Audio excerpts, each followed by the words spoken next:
Imam Syafi'i memiliki nama lengkap Muhammad bin Idris bin Abbas bin Utsman. Beliau lahir di Gaza, Palestina pada tahun 150 Hijriah, pada tahun yang sama dengan meninggalnya Imam Abu Hanifah.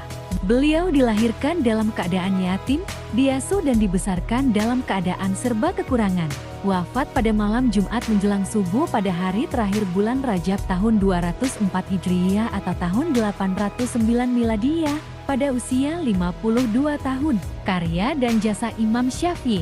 Imam Syafi'i adalah orang pertama yang menyusun sistematika, rumus dan yang mengkodifikasikan ilmu ushul fikih melalui kitabnya, Kitab Risalah. Beliau menerangkan cara-cara istinbat, pengambilan hukum dari Al-Quran dan hadis, menerangkan mukasis nas yang mujmal, menerangkan cara mengkompromikan dan menterji nas-nas yang secara zahirnya saling bertentangan, menerangkan kewujahan ikmah, kias dan sebagainya.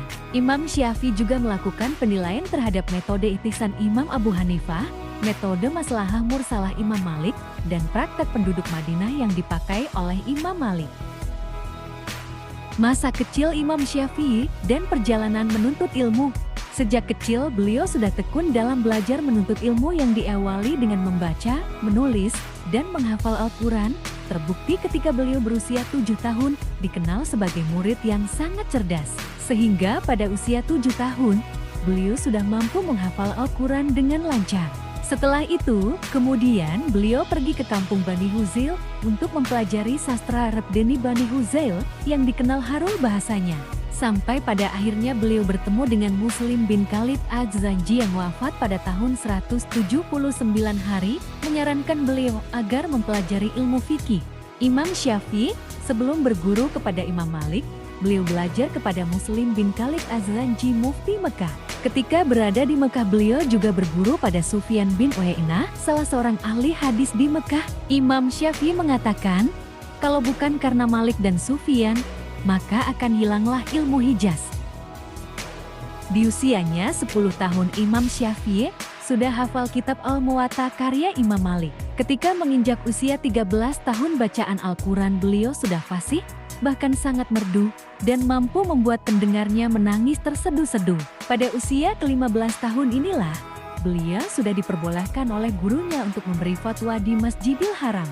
Ketika usianya 20 tahun Imam Syafi'i ingin berguru langsung kepada Imam Malik bin Anas, pengarang kitab Al-Muwatta di Madinah. Niat beliau untuk belajar menuntut ilmu kepada Imam Malik banyak dari berbagai kalangan yang mendukungnya seperti Gubernur Mekah. Pada tahun 163 hari, Imam Syafi'i berangkat ke Madinah Munawwarah untuk berguru kepada Imam Malik bin Anas. Beliau merupakan seorang ahli hadis, pakar fikih di Madinah yang wafat pada tahun 179 Hijriah. Sesampainya Imam Syafi'i di Madinah, dengan diantar oleh Gubernur Madinah, beliau mendatangi rumah Imam Malik. Awalnya Imam Malik kurang suka karena dengan adanya surat penghantar dalam urusan menuntut ilmu. Tetapi setelah Imam Syafi'i berbicara dan mengemukakan keinginannya yang kuat untuk belajar, dan beliau menyampaikan dirinya telah menghafal Al-Quran dan kitab karangan Imam Malik. Setelah mendengar itu Imam Malik bin Anas pun menjadi kagum, dan akhirnya menerima Imam Syafi'i menjadi muridnya. Setelah itu kemudian Imam Syafi'i menjadi murid kesayangan Imam Malik, bahkan dipercaya untuk mewakili Imam Malik membacakan kitab Al-Muwatta kepada para jamaah pengajian Imam Malik. Semasa belajar Imam Syafi'i tinggal di rumah Imam Malik. Imam Syafi'i sebagai ulama yang terus akan haus tentang keilmuan agama, beliau kemudian meminta izin kepada Imam Malik untuk melanjutkan belajar ke Irak, memperdalam ilmu fikih dari penduduk Irak, yaitu dengan murid-murid Imam Abu Hanifah. Imam Malik pun mengizinkan dan memberikan uang saku sebesar 50 dinar kepada Imam Syafi'i. Sesampainya di Irak, Imam Syafi'i menjadi tamu Imam Muhammad Al-Hasan, murid Imam Abu Hanifah. Beliau banyak berdiskusi dan mempelajari kitab-kitab mazhab Hanafi yang dikarang oleh Muhammad Al-Hasan dan Abu Yusuf.